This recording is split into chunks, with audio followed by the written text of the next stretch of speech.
Hey guys, it's me Manchuk. Welcome to my channel.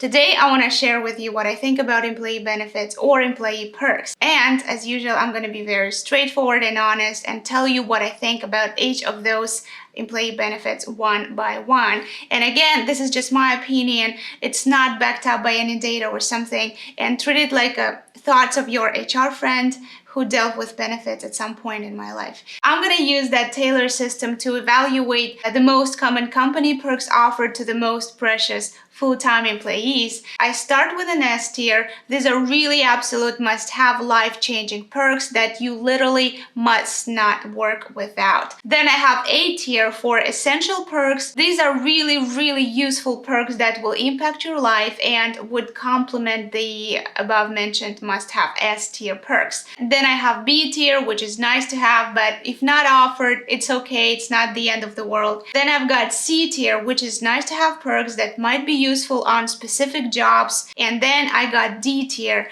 the perks that might work for others and not for me. And then finally, I will place absolute trash and crappy perks in my E and F tiers respectively, which are totally useless and totally trash, that you as an intelligent corporate employee or soon-to-be employee in case you're a student will notice when you see this long, persuasive job announcements. Okay, let's start with the company perk number 1, which is health, dental, and vision insurance. And I will include family as well here for an additional cost. I think it's clear and pretty much self-explanatory. Don't work without health insurance, because as long as coverages differ and some coverages barely cover the cost of your medical bills, but anyway, the idea is here is that you should never work if you don't have even a crappy health insurance provided by your employer. Not to mention you need to have a short-term and long-term disability insurance, which is included in any health insurance provided by your employer. And for that reason, health insurance goes to S tier because it's a must-have perk. Now, one of my subscribers recently wrote me saying that health insurance provided to the family is not a perk because employees pay for it. And I want to clarify here, it's a perk even if you have to pay for a small portion to get exclusive access to corporate perks. And it's a perk because unlike you, your family doesn't work there, at least now, but they enjoy it thanks to you working there. The next employee perk is vacations or paid time off. So this is also self-explanatory. Employees need more vacations, and I really don't get it why American employees have such a low number of vacation days compared to the rest of the world, considering that HR departments design those benefits and HRs usually think about themselves first, by the way. Anyways, you should claim more vacation days than offered initially because this is negotiable. It goes to S tier for sure. The next employee perk is flex hours and work from home options. This is a must-have today. And it's not even a perk because it costs nothing for employers to offer it. If you are not a firefighter sort of employee, or if you don't work in the morgue, demand it if you can justify. I'm not sure if morgue employees actually work from home or not. I don't really know. Let's see who the hell works in the morgue. Coroner, embalmer, desirologist. Who's the desirologist? Desirology is the practice of caring for the hair and nails of decedents who are cosmetologists and barbers and stylists. Okay, if you work in the morgue, I guess you cannot take the dead body to your home now, which means you gotta go to the funeral preparation place to do all the styling and makeup but anyways, claim flex hours and work from home if you can. Because, technology is advancing and you never know when you will be able to do all the hairstyles and distance. And maybe in 10 years, a robot will do it for you. And for that reason, I put it into S tier for sure. So the next weird employee perk, which shouldn't be even considered as a perk, but some companies sell it as an idea, it's a perk, which is providing employees with equipment needed to do the work, such as mobile phones, laptops, cars, pens, hoodies, and so on. So when I was recruiting salespeople, I did this myself hundreds of times. Oh my God. I would mention all the perks that the company offered and I made it look like a benefit on the interview. And then I would just include all those perks to the job offer and made it fancy, and then I would proudly present them to the soon-to-be employees saying, our company will pay you for a separate phone line, will provide you with an Apple iPhone without case, the company will pay for your gas and your car amortization because you use it for work, and salespeople swallowed that bait. I mean, I was a recruiter like 8 years ago, and I was a baby HR, and I did this to so many people, but I did it for a reason, because the company didn't provide any substantial perks, and I had to actually attract people somehow. So you get this idea. Don't think this is a perk, because it is not. And I put it into F tier, which is a crappy perk. It's not a perk at all. The next company perk is company paid days. Company days must be celebrated by all employees, of course, not at the workplace, and for that employers must pay too. And because nobody really cares about company anniversaries but love a free day off, I will put this day into B tier, which is nice to have. The next one I've got for you is a 401k, the matching contribution to your pension plan. Invest those 2 cents wisely, okay? And because it's a free money that encourages you to save up for the days when you will be old and hopefully not poor, employee matching goes to A tier, because this is useful. The next employee benefit that you can see in many job announcements are related to mental health and employee well-being programs. So this is not discussable in the real world, because people get crazy a lot these days, and I didn't know how fast and easy for a person to get crazy and lose their mind. And you can even get paid to use those perks. But you know, these free gyms located on campus, they really suck. They're empty, and therefore it's better if employers pay for the freaking gym membership and let employees go there whenever they can. And for that good reason, I put it into B tier, which is quite positive if used. And in case an employer offers you different health and fitness apps to install to your phone and hope that you use them, and afterwards they would track your progress and publish it somewhere on employee boards, it's a really cheap perk. It's quite useless, and for that reason it would go straight to the F tier. So the next employee perk is my favorite. It's a personal spending account. I love it, and this is really powerful. Just listen, personal spending account. Basically, it should be in all organizations, because there is no need to invent tens of different benefit programs anymore. And I was dealing with budgeting benefits for different levels of employees who had different benefit programs, and I really hated it because it was a lot of manual work, full of errors. But anyways, if a personal spending account is provided by the company, it just eliminates the rest of the benefit programs and let employees spend for whatever they want. Personally, I use it to buy birthday and Christmas presents to my son. He gets it for free, and because of that, it goes to A tier, which is very useful. Thank you. Next, tuition allowance.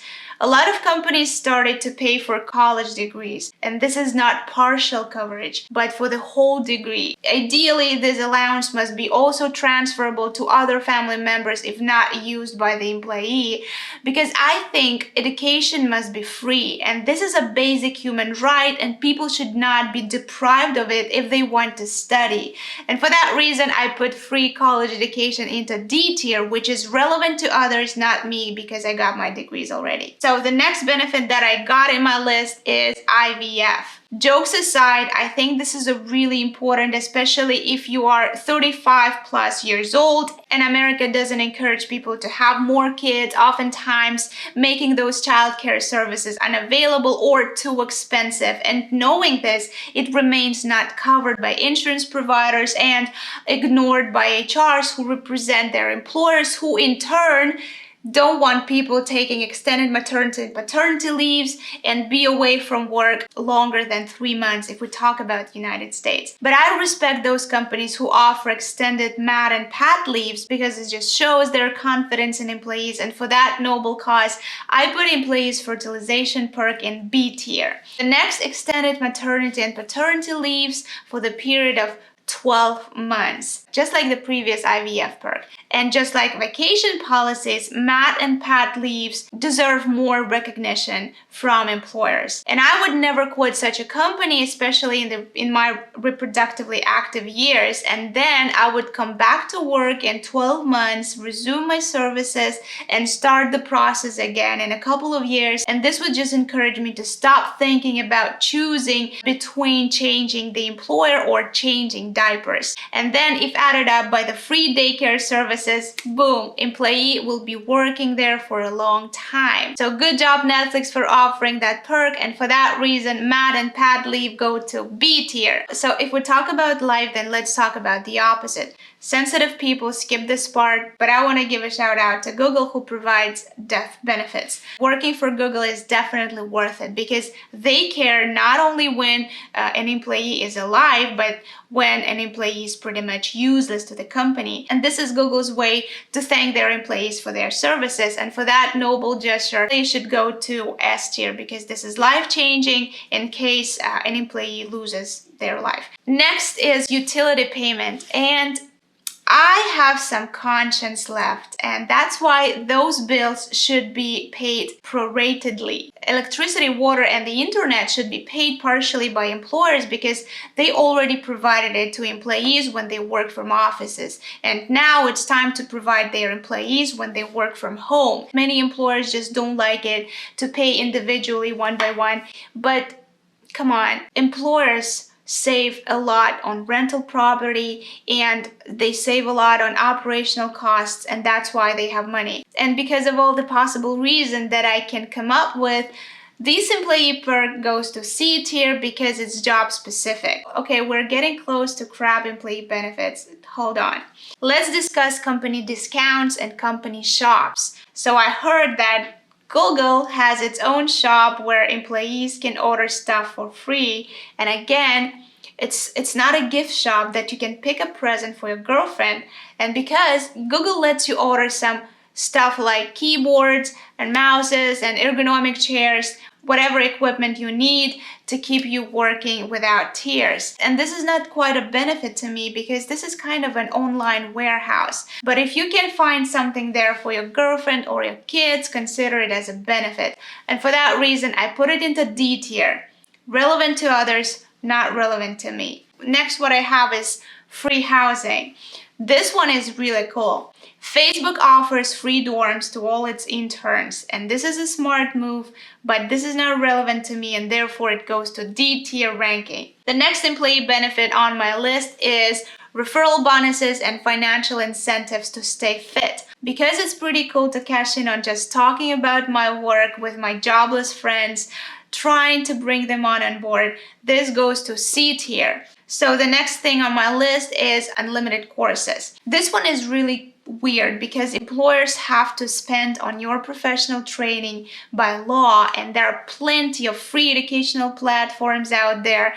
There is just no need to have an access to unlimited courses provided by your employer. If your employer wants to train you in something, it should be customizable to your job or to your company, not splashing out and eating up your time providing you an access to unlimited courses. And usually employers pay annual fees to popular educational platforms, and therefore it doesn't cost a lot for them. And that's why I consider this is not a perk, and therefore it goes straight to the useless crap tier, which is D ranking. The next very popular employee benefit is company stocks. I think providing employees with stock options is a nice benefit, but it's quite useless because stocks are very unpredictable, very hard to cash in. It's kind of a job clickbait. Just invest part of your earnings in those companies that easily outperform your current employer. This is not a financial advice. Just because it's hard to sell when you want and the stock market is very volatile, company stocks go to C tier. The next pretty much useless benefit is to provide employees with bikes so that they could move from one building to another. Remember I told you in the beginning of the video that I was kind of a bad recruiter who was exploiting this benefit, selling it to salespeople. This is one of them. I gotta speed up a little bit and just say that gyms, massage chairs, and pools on this site are irrelevant in today's world, and therefore ignore these perks if offered, and for that reason it goes to F tier. Employers just need to offer free gyms memberships and forget about the office gyms. Next on my list is unlimited vacation. Unlimited vacations are useless and pure marketing. Basically, this is done to keep you working without freaking out about your balance of your vacation days left, and this is just necessary, I think, show that your employer is caring for your mental health. And providing unlimited vacations, by the way, helps decrease employers' liability to pay you in case you quit your job when you accumulate unused vacation days. This is really smart by employers. I have to clap.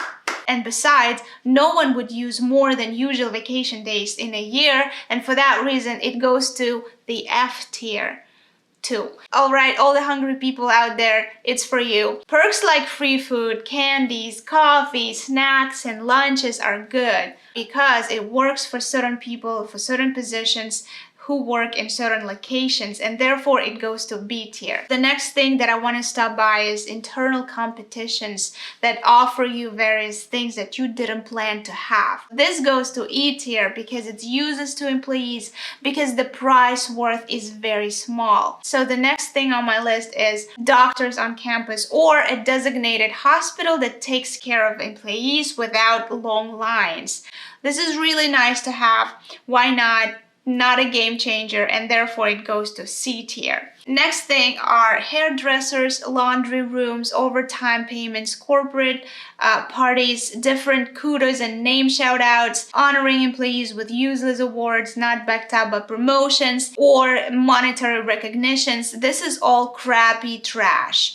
Don't get too carried away with it, and therefore it goes to F tier, where it belongs. The last one is service awards. It's an award given to employee when they serve a certain number of years, for example, like 5 years, 10 years, 15 years in the company, and for that loyalty, employers pay you some kind of a bonus. And given that usually it's a small amount of money and paid only once in eternity, it's a crap, and I think it looks like the employer is celebrating underpaying this employee for years. By the way, job hopping every 2-3 years is smart because it increases your salary like 50 or 100% in the long run, and you wouldn't need this service awards if you have a decent salary. Anyways, don't judge me too hard on those rankings. I just wanted to bring your attention to different employee benefits so that you can easily understand the value of each of those perks. And if you found this video interesting, let me know, and check the rest of the videos on my channel and subscribe.